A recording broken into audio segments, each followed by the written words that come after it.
এতদিনে তোমরা বুঝে গেছো আমার মোমো খেতে কতটা ভালো লাগে।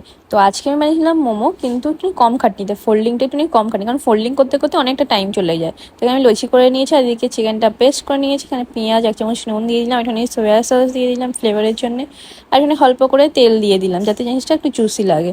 আর এখানে পুরোটা মিক্স করে সাইডে রেখে দিলাম। আর এদিকে পুরোটা লেচিগুলোকে সব বেলে নিয়ে দিই ছোটো ছোটো করে।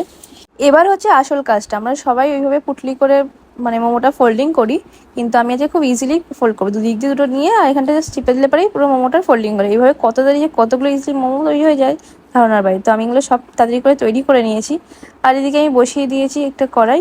এই কড়াইয়ের মধ্যে হালকা তেল দিয়ে জাস্ট সিম করবো না, একটু হালকা স্টিম আর একটু প্যান ফ্রাইড টাইপের হবে। তো এখানে হালকা করে জল দিয়ে দিচ্ছি যখন মোমোটা দিয়ে দেওয়ার পর 5 মিনিট পর। আর এরকম জলটা দিয়ে ঢাকা দিয়ে দিতে হবে, আর যাতে একটুখানি লবঙ্গ দিয়ে যাতে ভাপটা না বেরিয়ে আসে। আর এদিকে সুন্দরভাবে আমার মোমোটা রেডি হয়ে গেছে। আরও মিনিট প্লিজ সাবস্ক্রাইব করে টাটা।